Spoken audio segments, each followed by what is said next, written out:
그래서 우리 지난주에 이제 스데반이 공회에 이제 잡혀서 끌려가서 공회 앞에 서 있는 그 모습들을 우리가 살펴보았습니다. 스데반이 말씀을 증거하고 또 여러 놀라운 표적들, 기사들을 행할 때 이것을 시기한 자들이 나와서 논쟁을 벌였고, 또 논쟁을 이제 그들이 이기지 못하자 결국 이 거짓 증인들을 세워서 이 고발하는, 그래서 공회에 지금 서게 된 장면을 우리가 지난주까지 살폈었죠. 그래서 현재 지금 이 7장 1절부터 16절 지금 공회 앞에 있는 공회에 선 이 스데반의 모습을 우리가 이어서 우리가 생각하시면 되고요. 이 모든 이야기를 들었던 이 대제사장이 지금 1절 보니까 스데반에게 묻고 있죠. 이것이 사실이냐? 지금 그들이 증거하는 그 고발하던 그 내용이 이것이 사실이냐? 지금 묻고 있는 모습입니다. 그래서 마지막으로 대제사장이 판결을 내리기 전에 스데반에게 정말 그러한지 이제 마지막으로 변론할 기회를 주고 있는 모습이에요. 그래서 어찌 보면 최후의 그 변론.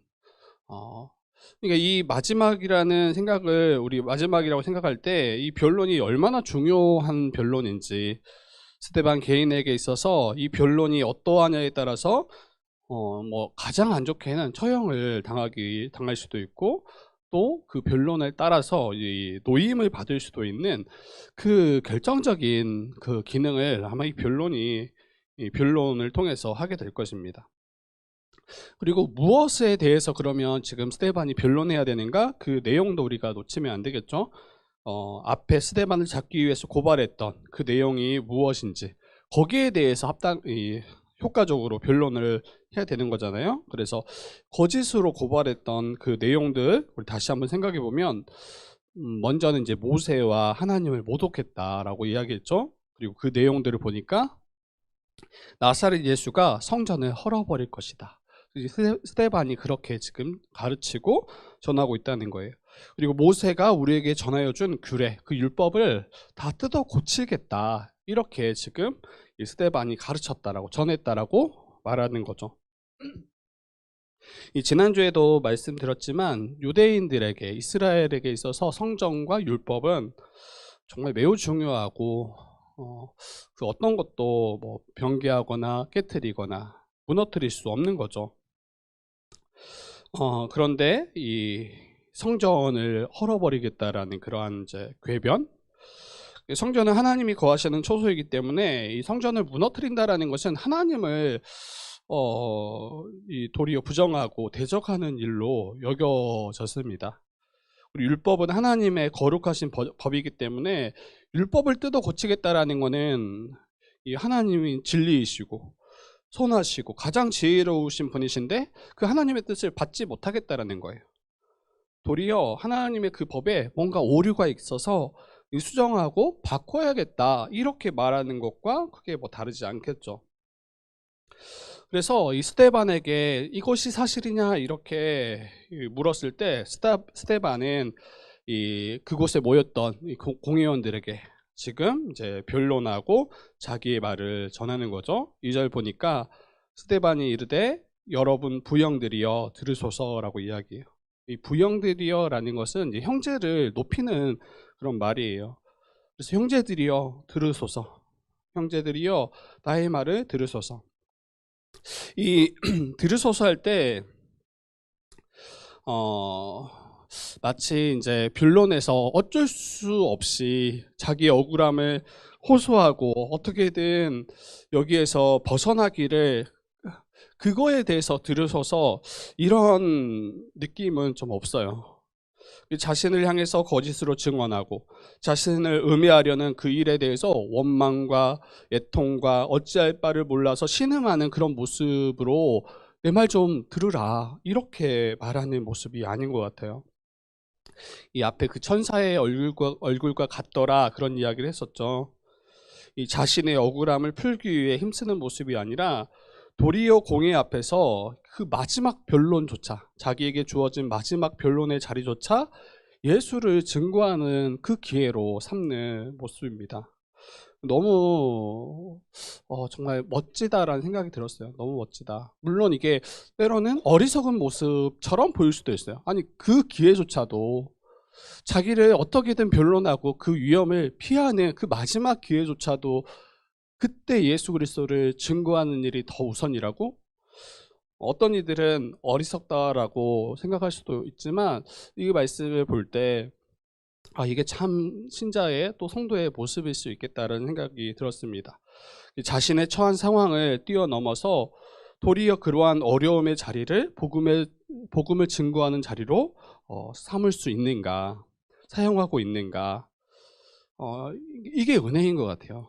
그리고 그러한 은혜가 저와 여러분에게도 있었으면 좋겠다는 생각이 들어요. 우리는 딱 어떤 어려움에 닥치면 어때요? 갇히면 그 어려움과 그 처한 상황들을 어떻게 해서든 벗어나기 위해서 발버둥 치잖아요. 근데 그게 나쁘다, 그게 옳지 않다 이런 이야기가 아니에요. 그런데 정말 생각할 수 없는 그 어려움에 갇혔던 이 스데반, 그리고 우리 믿음의 선배들의 모습은 그 어려움으로 인해서 애통해하고 고통해하는 것, 이걸 뛰어넘어서 도리어 그 자리, 그 어려움조차도 복음을 증거하는 기회로 삼는 모습들을 너무 여러 군데에서 보게 돼요. 나의 안위만을 지키기 위한 그러한 싸움을 싸우지 않고 나의 억울함만을 풀고자 애쓰는 그런 모습이 아니라 정말 이러한 것조차도 복음을 증거하는 그러한 통로로, 그러한 기회로 삼으면서 기뻐하는, 이게 이 스데반의 모습이요, 또 우리가 앞서 살폈었던 많은 믿음의 선배들의 모습입니다. 바울도 빌립보서에서 이렇게 말해요. 지금 바울이 딱 옥에 갇힌 상황이잖아요. 빌립보서는. 근데 이 자기의 갇힘으로 인해서 두 부류가 있는데 두 부류 다 이 복음을 증거하는 일을 열심히 내요. 근데 한 부류는 이 자기들이 이 복음을 증거하는 일에 열심을 내면 그 감옥에 갇힌 그 바울이 괴롭게 되겠지. 이걸 통해서 더 바울이 힘들겠지. 이러한 마음으로 복음 증거하는 일을 굉장히 열심을 내고, 한 부류는 착한 마음으로, 선한 마음으로 도리어 이 바울이 행했던 그 복음 증거의 일을 협력하는 그 모습으로 이 두 부류로 나누어서 이 일들을 하는데, 바울은 뭐라고 말하냐면 거칠애로 하나 참으로 하나 무슨 방도로 하든지 전파되는 것이 그리스도니 이로써 나는 기뻐하고 또한 기뻐한다라고 이야기해요. 그렇죠. 자신이 갇힘에 대한 사람들의 반응에 대해서 크게 개의치 않는 모습이에요. 도리어 자신의 갇힘이 누군가가 복음 증거하는 일에 이게 그 기회를 주었더라면 나는 그것으로 인해서 도리어 기뻐하고 기뻐한다 라고 이렇게 말합니다. 그러니까 이러한 관점으로 우리의 문제들을 바라볼 수 있는가, 우리의 상황들을 우리가 이해할 수 있는가, 이게 정말 신자들에게 있어서 이게 성숙함으로 나아가는 굉장히 중요한 지점인 것 같아요. 어떤 이들은 딱 상황 딱 마주하면 그 문제로 인해서 완전히 낙심하게 되고 꾸꾸라지게 되는 부분이 있는 반면에, 어떤 이들은 그 문제와 그 상황이 도리어 주를 위해 살아갈 수 있는 기회가 되는 그런 곳으로 나아가는 이들도 있습니다. 그래서 우리도 한번 다시 돌아봤으면 좋겠어요. 우리는 우리의 상황과 어려운 문제들을 이러한 관점으로 지금 이해하고 바라볼 수 있는 그러한 힘이 내게 있는지, 또 그러한 은혜를 우리가 구하고 있는지 우리가 돌아봤으면 좋겠습니다. 여러분, 스데반은 마지막 주어진 그 변론의 기회에 아마 긴 연설과 같은 설교를 했던 것 같아요. 1에서 53절까지가 설교의 내용인데, 이 사도행전을 기록한 누가가 이것을 제가 볼 때는 상당히 요약했겠다는 생각이 들어요. 이 53절이 이 스데반이 전했던 그 전문이 아니라, 전체가 아니라 상당히 축약해서 기록한 거 아닌가라는 생각이 들어요. 왜냐하면 지금 이 스데반이 전한 그 내용들의 그 본문이 어디에 나오냐면 창세기 12장부터 열왕기 하까지의 내용을 전체를 다 요약해서 지금 증거하는 거예요. 설교 본문으로 여러분 보통 저희는 한 장이잖아요. 길어야 한 장, 많아야 한 2장 정도를 설교하는데 이것도 하나하나 이야기할 때 어때요? 수련회 같은 경우는 2시간, 2시간 반. 그리고 매주 우리 40분, 50분, 1시간. 본문이 길어진 만큼 시간이 늘어나는 게 일반적이에요. 근데 지금 스데반이 지금 가지고 하는 그 본문은 여러분 창세기 12장부터 열왕기하까지 몇 장입니까? 내가 안 세워봤는데, 근데 물론 저는 이렇게 설교할 수 있어야 된다고 생각해요. 그러니까 아마 창세기 12장부터 열왕기하까지 한 장 한 장, 한 절 한 절 그렇게 설교하지는 않았을 거예요. 전체 큰 흐름이 무엇인지, 정말 하나님의 그 구원의 경륜이 무엇인지 지금 이거 전체의 관점에서 너희들이 알고 있느냐, 너희들이 지금 깨닫고 있느냐, 이것을 지금 말하고 있는 거예요. 근데 어떤 학자들은 이 스데반의 설교를 보고 정말 산만한 설교다 이렇게 평가하시는 분이 산만하다, 지루하다, 어떻게 이렇게 설교할 수 있냐, 너무 풋내기 설교자다 이렇게 평가하시는 분들이 있어요. 놀랍죠? 이렇게 평가할 수 있구나. 근데 우리 모르면 우리도 이렇게 평가할 수 있어요. 여러분, 이 스데반 딱 이 7장에 나중에 성경 봉독하면 7장 왔을 때 왜 이렇게 길게 본문을 쭉, 그것도 창세기부터 열왕기하까지 약간 당황해할 수 있잖아요. 그런데 저는, 그리고 이렇게 말한 자는 이 스데반 설교를 이렇게 좀 부정적으로 평가하는 이들은 굉장히 소수고, 대부분은 굉장히 정말 합당하다 이렇게 평가를 합니다. 그가 정한 이 본문, 그리고 어쩌면 탁월한 설교자예요. 본문의 그 분량에 비해 정말 매우 짧은 설교를 한 거예요. 분량에 비해서는 굉장히 짧은 설교를 했을 거다. 저는 그걸 이렇게 설교하라고 하면 저는 아마 못했을 것 같아요. 그리고 정말 그 부정적으로 평가했던 그 이들처럼 정말 무슨 말 하고 있는 거 우리 목사님 혹시 그런 약간 이제 잘못된 길로 빠질 수 있는 그런 위험이 충분히 있을 수 있는 거죠.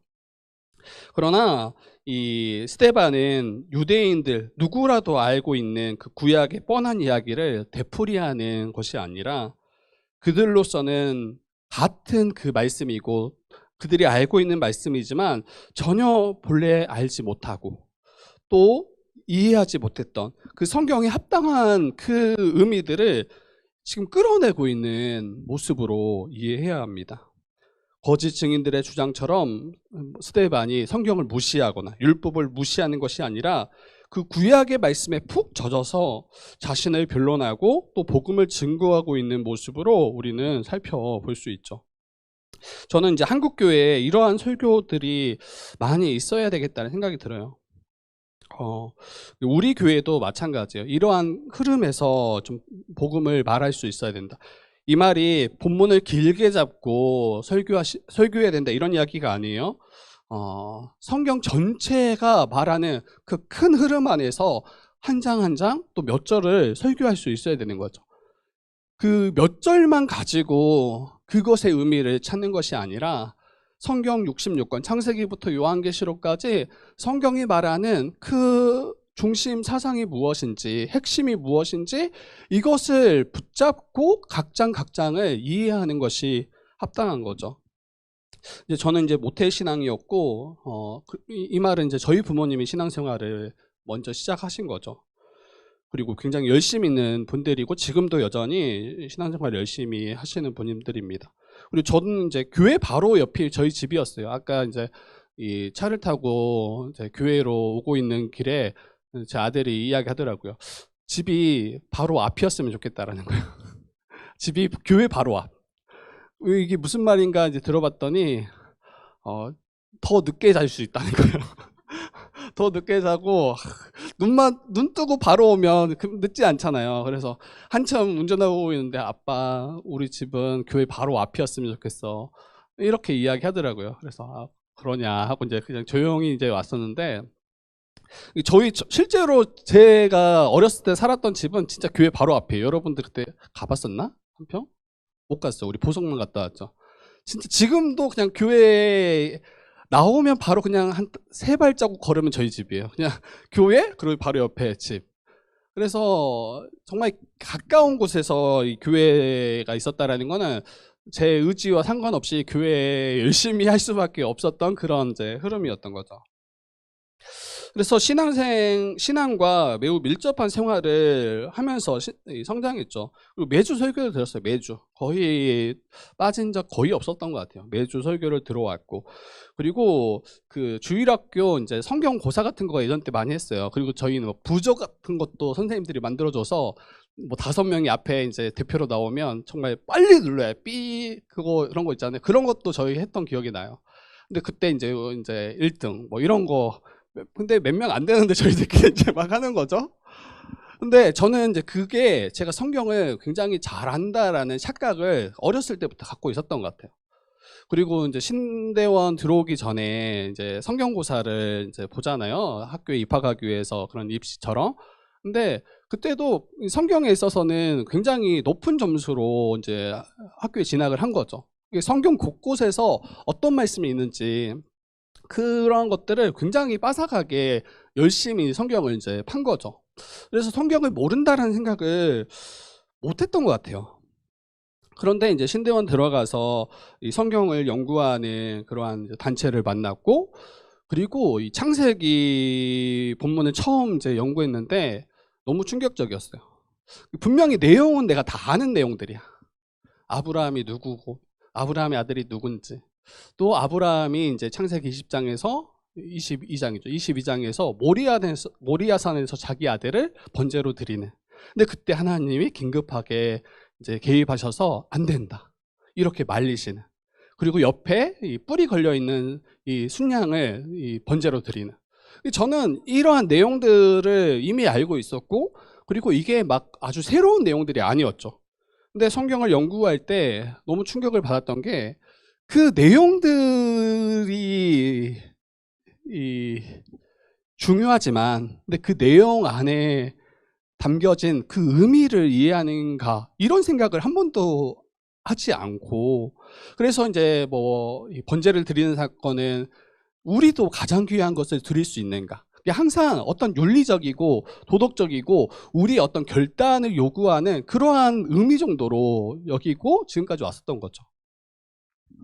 그런데 이 창세기부터 요한계시록까지 하나님의 그 구원의 경륜, 하나님이 왜 아브라함을 부르실 수밖에 없었고, 왜 부르셔서 바로 이삭을 주시지 않고 100세에 이삭을 주셨는가, 그리고 왜 번제로 자기의 그 100세의 어떤 가장 귀한 아들을 바치라고 명하셨는가, 이 모든 것 하나하나가, 그리고 성경 그 한 장 한 장이 정말 하나님이 우리에게 말씀하시고자 하는 그 놀라운 그 말하는 바가 있음에도 불구하고 여기에 거의 알지 못했던, 무지했던 저의 모습을 살폈습니다.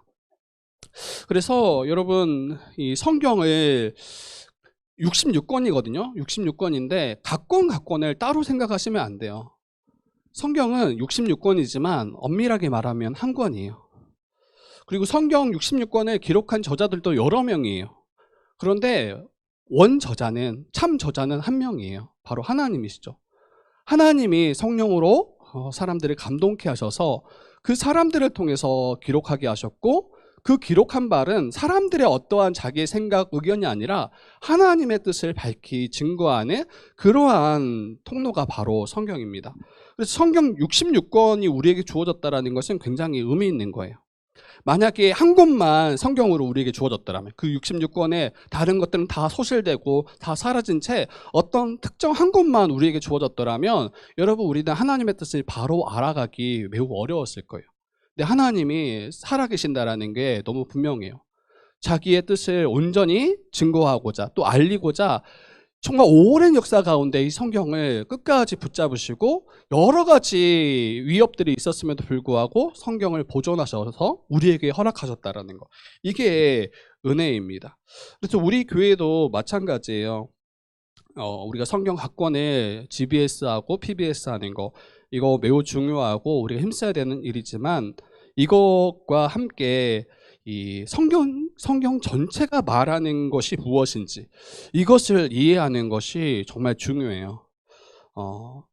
그리고 이를 위해서 우리가 이제 복음의 기초나 또 우리 구속사나 성경 전체를 우리 이해할 수 있는 그런 강의들이나 또 그런 배우는 자리들을 우리가 가지고 있는 거죠. 여러분, 이 종교 개혁자들은 이 솔라 스크립투라라고 외쳤어요. 그러니까 오직 성경이다. 오직 성경으로 우리가 이 구원의 길을 발견하는 거죠. 그런데 한편으로 또 우리에게 외쳤던 한 가지가 이 토타 스크립투라예요. 토타 스크립투라. 이게 무슨 말이냐면 모든 성경을 증거해야 된다. 그러니까 한 부분만 말씀으로 또 설교하는 것이 아니라 모든 본문을, 모든 성경을 우리가 가르치고 배움 받아야 된다, 이런 이야기를 하는 거예요. 근데 아마 이걸 다 못할 수도 있어요. 성경 66권 한 장 한 장을 설교하고 여러분들이 가르침 받는 거는 어떤 시간적인 제한, 나중에 혹시 늦게 신앙생활 하신 분은 어떻게 해요? 그거 다 못할 거 아니에요. 그런데 이 말은 그 한 장 한 장, 한 절 한 절을 다 우리가 온전히 알아야 된다, 이런 이야기가 아니라 성경 전체가 말하는 바가 무엇인지 이 큰 흐름을 이해하고 그 흐름 속에서 각 권, 각 정, 각 절을 이해할 수 있어야 됨을 말하는 겁니다. 그래서 우리는 이러한 것에 또 우리 교회가 힘써야 되는 거죠. 목회자된 제가 설교할 때도 마찬가지예요. 이 사도행전을 설교하지만 이 사도행전만을 설교하는 게 아니라 이 성경 전체 흐름 안에서 이 사도행전이 말하는 바가 무엇인지 이것을 파악하려고 힘쓰고 이것을 이제 잘 전하려고 노력하는 거죠. 여러분, 이제 혹시 나는 이제 이미 성경을 잘 알고 있다라고 혹 여기는 분들이 있더라면, 내가 보는 이 말씀이 성경 전체의 빛 가운데 나는 이해하고 있는가, 그리고 이것을 믿고 있는가, 이것을 다시 점검했으면 좋겠습니다. 성경 전체를 통해서 구원의 역사를 배워가고 이 파편적인 복음이 아니라 이 온전한 복음을 우리가 계속 배워가야 되고 또 듣고 알아가야 됩니다. 이것을 우리가 같이 힘썼으면 좋겠습니다. 이제 내용으로 이제 들어가 보면 이 16절까지, 이거 굉장히 제가 앞에서도 이야기했지만 이 16절까지가 창세기 12장부터 50장까지 이야기예요. 근데 이걸 그 창세기 본문을 가져와서 하나하나 이야기한다면 굉장히 긴, 그리고 오래 이것들을 설명하고 또 전해야 되는데, 지금 이제 스데반이 고발당하고 그 고발에 대한 변론이라고 이야기했잖아요. 거기에 좀 초점을 맞춰서 오늘은 이제 본문 16절까지를 한번 살펴보려고 해요. 그래서 이 앞서 고발했던 내용, 예수라는 이가 성전을 헐어버리겠다, 모세의 율법을 뜯어 고칠 것이다 라고 이야기했다라는 것, 이것이 그들의 거짓 고발이었죠. 오늘은 좀 성전에 포커스를 두고 한번 좀 생각해 볼게요. 그리고 제가 이제 이 사도행전 이 7장을 마치고 좀 창세기를 좀 설교하고 다시 넘어올까, 이런 생각도 들어요. 창세기가 너무 중요한데 이 본문 보면서 이거 우리가 다 잘 이해하고 있더라면 그냥 바로 넘어가도 되고, 근데 한번 좀 고민을 제가 또 기도를 하고 나중에 결정하려고 해요. 일단 한번 살펴보면, 여러분, 이 성전하면 여러분 이스라엘의 가장 신앙의 핵심이라고 했죠. 중심이라고 했죠. 그래서 성전이 무엇인지 합당한 이해가 없더라면 여러 가지 문제를 만들어냅니다. 그리고 오늘날에도 이해할 때 교회가 무엇인가라는 이해가 비슷한 것 같아요. 교회가 무엇인가. 근데 그때 많은 이들은 성도들이 모이는 건물, 이것으로 이해하죠. 그래서 이 건물을 교회라고 인식하는 경우가 많아요. 근데 이미 우리가 배웠듯이 건물은 교회가 아니에요. 건물은 성도들이 함께 모여서 예배하는 예배당이죠. 건물인 거죠. 그러면 교회가 무엇입니까? 바로 이 성도, 우리 자신, 그래서 하나님의 거룩한 백성된 우리 자신이 이 성전이라고, 또 교회라고 이야기할 수 있습니다. 근데 예수님 당시 유대인들은 이 성전을 이 건물로 인식했던 것 같아요. 그래서 이 성전, 거룩한 이제 집인데 하나님이 거하시는 초소로 알고 있죠. 그게 맞고, 그래서 성전을 매우 귀하게 여기고 이 성전을 조금이라도 부정하는 그 흐름이 있더라면 그것과 맞서 싸웠어요. 근데 스데반은 어떠냐면 예수 그리스도를 이야기하면서 마치 성전을 허물 것처럼 그렇게 지금 말하고 있는 그런 상황이 있는 거죠. 근데 왜 그러면 이 아브라함의 이야기부터 지금 시작하는가? 이것을 우리가 살펴야 될 텐데, 여러분, 성전은 본래 있었던 게 아니에요. 성전은 솔로몬 때 가서 출애굽하고 그리고 이 왕정 시대에 들어와서 다윗 왕 이후에 솔로몬 때 세워진 게 성전이에요. 그 이전에 이제 출애굽할 때는 성막이 있었죠, 성막. 근데 이 성전을 우리가 생각할 때 지금 하나님이 본래 어디에 거하시냐는 거예요. 하나님이 거하시는 초소가 어디냐는 거예요. 하나님의 초소는 성전이지만 실제로는 이 모든 만물에 하나님이 함께 하시죠. 그래서 이 나중에 49절 같은 경우에 보면 이렇게 말해요. 사도행전 7장 49절에 이렇게 이야기하는데, 하늘은 나의 보좌요 땅은 나의 발등상이니 너희가 나를 위하여 무슨 집을 짓겠으며 나의 안식할 처소가 어디 있느냐. 그러니까 인간의 지은 성전에 하나님이 본래 거하시지 않았어요. 모든 만물에 그 하늘을 보좌 삼으시고 땅을 발등상 삼으셔서 이 가운데 함께 하시고 거하시는 분이 하나님이시죠. 그런데 성전을 왜 주셨습니까? 바로 죄인된 우리 때문이에요. 죄로 인해서 도무지 하나님께 나아갈 수 없는 우리 때문에 그러한 죄인들의 죄를 해결하시고 그러한 죄인들과 교제하시기 위해서 허락하신 그 통로가 바로 성전이죠, 성전. 그런데 유대인들은 어떻게 지금 행하고 있습니까? 이 성전 안에 딱 갇혀 있는 거예요. 그리고 마치 성전이 무너지면 하나님도 무너져 내리는 것처럼 성전과 하나님을 지금 동일시하는 거예요. 조금만이라도 이 성전에 대해서 그릇되고 부정하다 여기는 부분들이 있으면 이제 신성을 못 오겠다, 하나님을 못 오겠다라 여기고 그들을 잡아 죽이는 거죠. 근데 실제로 누가 하나님을 못 오겠습니까? 스데반이 아니죠. 실제로 하나님을 못 오겠던 자들은 하나님의 성전을 강도의 소굴로 바꿨던 종교 지도자들이죠. 하나님이 거하시는 소수임에도 불구하고 그곳을 장사하는 집을 만들고 그곳을 만민이 기도하는 그러한 집이 아니라 자기들의 배를 채우는, 자기의 정욕을 채우는 그러한 곳으로 바꾸어 버렸던 그 이스라엘 백성들, 그 종교 지도자들이 실제로는 하나님을 못 오간 자들임에도 불구하고 그들은 마치 자신들이 늘 예배가 있고 제사가 있기 때문에 마치 자신들이 하나님을 온전히 예배하는 것처럼, 자신들이 정말 하나님 편에 선 것처럼 이렇게 보고 있는 것입니다. 그런데 이 사도행전 7장 1절에서 16절 이 아브라함을 부르실 때 어디에서 이 아브라함을 부르셨냐면 갈대아 우르에서, 이 메소포타미아 그 지역에 있는 이 아브라함을 부르셨죠. 거기는 이 약속의 땅 가나안이 아니에요. 이스라엘이 아니에요. 본래 이방 지역에 있던 아브라함을 부르신 거예요. 그곳에 하나님이 나타나신 거예요. 영광의 하나님이 그곳에서 아브라함을 만나 주신 거죠. 그리고 내가 지시할 그 땅으로 가라. 그리고 가나안 땅으로 그를 이끌으셨습니다. 그리고 기근을 만난 후에 결국에는 이제 아브라함이 애굽으로 내려가잖아요.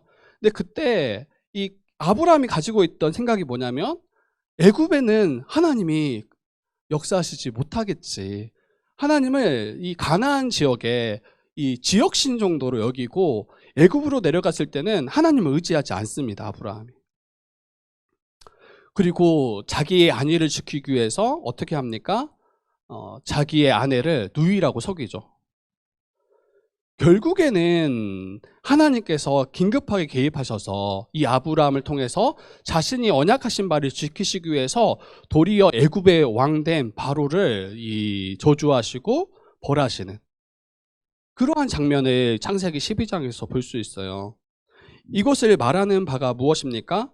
하나님은 온 우주 만물을 다스리는 창조주요, 모든 만물을 다스리시는 우리의 통치자이심을 말씀하시는 거예요. 어떤 한 장소에 갇히시는 분이 아니에요.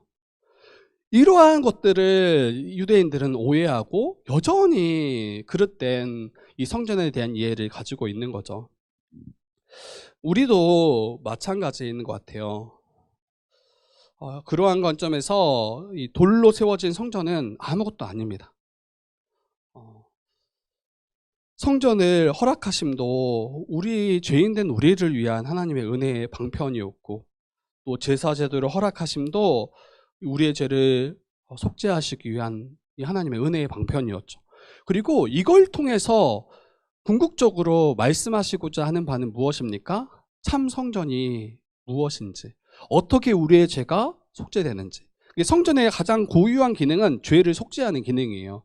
제사장들이 자기의 죄를 자복하고 제물을 가지고 온 그 죄인들을 대신해서 이 제물을 드리는 거잖아요. 그래서 우리의 죄를 속죄하는 거잖아요. 그래서 우리가 하나님 앞에 나아갈 수 있도록 그 중재자의 역할을 하는 거잖아요. 그런데 그 인간의 제사, 그리고 동물의 그 제물로는, 동물로 드리는 그 제물로는 우리의 죄는 온전히 해결될 수 없음을 히브리서는 이야기합니다. 그러면 어떻게 우리의 죄가 해결되고 어떻게 우리가 하나님께 나아가서 하나님과 화목하고 교제할 수 있는가? 그게 바로 참 성전 되시는 예수 그리스도를 우리가 알아야죠. 그 예수 그리스도 안에서만 참된 속죄가 있고, 그 예수 그리스도 안에서만 하나님을 온전히 예배할 수 있는 거죠. 그래서 그 예수 그리스도가 이 땅 가운데 오셨는데 종교 지도자들은 도리어 그 성전 되신 예수 그리스도 안에 거하지 않고, 그를 믿고 의지하지 않고, 도리어 여전히 눈앞에 보인 그 돌로 쌓은 그 성전만을 마치 하나님이 거하시는 것처럼, 마치 그곳에만 하나님이 거하시는 것처럼 그렇게 지금 여기고 있는 모습입니다. 여러분, 예수님은 친히 우리의 성전 되어주셨고, 예수 그리스도를 믿어서 그와 연합한 우리 신자들은 예수 안에서 성전으로 지어져 간다라고 이야기해요. 그래서 예수 그리스도의 그 보혈로 말미암아 우리가 속죄함을 얻고, 또 속죄함을 받은 자들은 서로가 서로를 향해서 용서할 수 있는, 상대의 허물과 죄에 대해서 용서할 수 있는 존재가 바로 신자임을 성경은 이야기하고 있죠. 교회에 오래 우리가 속했음에도 불구하고 이것을 이해하지 못하고 알지 못하는 분들이 많을 거예요. 그리고 이것을 바로 알지 못하고 믿지 못한다면 결국 우리는 유대인들과 같은 그 길을 걸어가게 됩니다. 종교 행위는 있어요. 어떤 신앙의 모습은 있어요. 매주 예배도 드리고 매주 어떤 봉사와 섬김이 있지만 결국에는 하나님 앞에 선 참된 예배자의 모습으로 선 것이 아니라 종교적 행위를 하는 종교인으로 전락하게 될 수밖에 없습니다.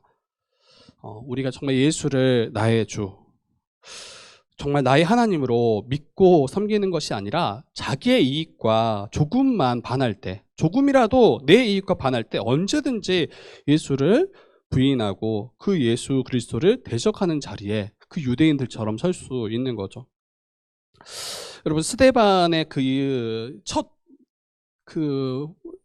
사람들을 향한, 그 형제들을 향한 그 이야기를 우리가 기억했으면 좋겠어요. 공회 앞에서 부형들이여 들으소서 외쳤던 그 목소리를 우리 또한 들었으면 좋겠어요. 이 전체 흐름 안에서 성경이 말하는 바가 무엇인지 우리가 이해하지 못한다면, 우리가 듣지 못하고 깨닫지 못하고 믿지 못한다면 결국에는 우리 또한 망할 수밖에 없는 거죠. 왜 아브라함이 우리와 상관이 있는지, 왜 백세에 얻은 가장 귀한 아들을 하나님께서 바치라고 하셨는지, 하나님께서 약속하셨던 것이 무엇인지, 이 약속들이 어떻게 성취되는지, 그리고 이 약속들이 예수 그리스도와 어떠한 상관이 있는지, 이러한 것들을 여러분들이 온전히 알아야 돼요. 그리고 계속 배워가야 돼요. 그러할 때 이 스데반이 공회 앞에서 담대하게 정말 전혀 주눅들지 않고 도리어 그들을 향해서 들으소서, 부형들이여 들으소서 외쳤던 것처럼 이 상황과 환경에 딱 매여서 어찌할 바를 모르는 그런 모습이 아니라 담대히 예수 그리스도를 주와 그리스도로 증거하며 살아가게 되겠죠. 복음을 증거하고 죽기까지 순종하신 그 예수 그리스도의 그 길을 우리 또한 따라갈 수 있을 것입니다. 여러분, 이 아브라함의 스토리는 거의 다루지 않았어요, 오늘 말씀 안에서. 그런데 여러분들이 이미 아시는 분도 있을 것이고 또 앞으로 다시 한번 살펴볼 텐데, 복음의 관점에서 또 믿음의 관점에서 우리는 성경을 이해하고 믿고 있는가? 그리고 이러한 관점이 없더라면 결국에 여러분 당장 눈앞의 일들만을 구하게 될 거예요. 세상이 나를 외웠을 때 또 복음으로 말미암아 여러 가지 어려움이 있을 때 이 복음의 관점, 언약의 관점이 없더라면 결국에는 지금 그 상황을 놓고 판단하게 되겠죠. 그리고 내게 이러한 상황을 허락하신 그 하나님을 향해서 도리어 원망하고 다시 세상을 구하게 되겠죠. 이 이스라엘 백성들이 출애굽하고 광야 가운데 거할 때 어때요? 당장 눈앞에 있는 그 문제로 인해서 하나님을 구하지 않고 다시 애굽을 구해요. 애굽에 그냥 있었더라면 훨씬 좋았을 텐데, 더 나았을 텐데. 이게 지금 전혀 언약을 이해하지 못하고 복음을 이해하지 못하는 그들의 모습인 겁니다. 그렇기 때문에 복음을 통해서 우리의 처한 상황들을 이해할 수 있는 힘을 우리가 길렀으면 좋겠어요. 근데 이거 어떻게 길러지냐? 여러분, 복음을 계속 들어야 돼요. 복음을 계속 배워가야 돼요. 하나님의 언약을 이해하고 믿고 붙잡는 그러한 삶을 매일매일 힘써 우리가 싸우셔야 돼요. 그렇지 않으면 이제 지금 내 때에 다 이루어져야죠. 안 그러면 만족이 없어요. 내 때에 모든 것이 다 이루어져야, 내 때에 다 성취돼야 이것이 이제 만족스럽고 하나님 살아계신다 이렇게 여러분들은 고백하게 되겠죠. 근데 아브라함 보세요. 아브라함이 처음 부름받았을 때 65세였어요. 그런데 그 약속을 믿고 가나안 땅에 이르렀을 때 하나님 분명히 약속하셨거든요. 너가 밟는 모든 곳을 내게 주겠다, 기업으로. 그리고 너와 너의 후손을 통해서 열방이 복을 받게 하겠다. 그리고 뭇별과 바다의 모래알과 같이 너의 자손들을 내가 더해주겠다. 그런데 아브라함이 살아 생전에 정말 소유했던 그 땅이, 유일한 땅이 자기 무덤이에요. 자기가 무덤으로 쓸 그 막벨라굴, 자기 아내 사라를 묻을 그 막벨라굴, 그 막벨라굴을 하나 소유하고, 그리고 자기가 100세에 겨우 65세에 부름받았는데 35년 후에 완전히 다 이제 끝났다 여겼던 그 100세 때 아들 이삭 딱 얻는다고요. 그럼 여러분 한번 생각해 보세요. 여러분들이 만약에 하나님 그렇게 부르셔서 뭔가 약속하셨는데 한 35년 후 35년 후면 저는 이제 지금 80 다 될 거예요. 80. 온막 나올 것 같아요. 80. 지금 뭔가 하나님은 저희에게 주의 띠교회를 통해서 놀라운 일들을 행하실 거다. 35년 후 이미 저 은퇴하고 없을 때예요, 여러분. 은퇴하고 없을 때. 여러분, 근데 하나님은 이렇게 일하신다고요. 그러니까 저와 여러분들이 주의 뜻교회로 부르신 분도 분명히 하나님이시죠. 분명히 하나님께서 주의 뜻교회를 통해서 이루어 가실 그 계획들이 있으셨기 때문에 세우셨을 거예요. 근데 내 때에 그게 이루어져야 마치 하나님이 신실한 것처럼, 내 때에 뭔가 이게 될 때 이게 하나님 신실하는 것처럼 이렇게 혹시 여기고 있지는 않는지 우리가 돌아봤으면 좋겠어요. 아브라함은 그 모든 과정을 통해서 이 믿음의 눈을 얻게 되는 것 같아요. 그리고 자기가 처한 상황과 환경을 뛰어넘어서 하나님을 바라보고 따라갈 수 있게 됩니다. 그래서 아브라함 전체 이야기를 통해서 볼 때는 하나님의 약속이 때로는 더딘 것처럼 보이지만 정말 신실하게 지금도 여전히 일하시고 우리의 구원을 위해서 그 모든 구원의 사역들을 완성하시기 위해서 일하고 계심을 저와 여러분들이 믿어야 되겠고, 또 아브라함의 약속이 지금 거의 다 이루어졌잖아요. 하나님께서 약속하셨던 그 모든 것이 이미 다 성취됐어요. 아브라함에게 약속하셨던 바들이. 그러면 우리에게 약속하신 바도 동일하게 신실하게 성취될 것임을 우리가 믿어야 됩니다. 이제 하나님의 약속은 이제 정말 몇 개 안 남았어요. 이제 주님 다시 오시고 그 약속하신 그 하나님 나라를 온전히 완성하신 그거 지금 한 가지 남은 거예요. 그래서 저와 여러분들이 이러한 그 넓고 큰 그 구원의 놀라운 그 이 흐름 가운데 이 우리의 삶을 조명하실 수 있었으면 좋겠어요. 그냥 또 눈앞에 있는 문제에 너무나 고통하고 애통해하지 말고, 여러분 하나님 나라가 임하고 이미 임했고 완성한다니까요. 이제 이거 안 믿으면 이제 계속 우리는 왜 내게 여러분 하루하루가 전쟁이잖아요. 직장에서든 가정에서든 아니면 어떤 삶의 곳곳에서. 근데 그때 복음의 관점으로, 우리 이 성경의 관점으로, 언약의 관점으로 우리의 삶을 바라보고 이 믿음의 길을 따라가고 있는가, 우리가 다시 한번 확인하는 우리 되어졌으면 좋겠습니다.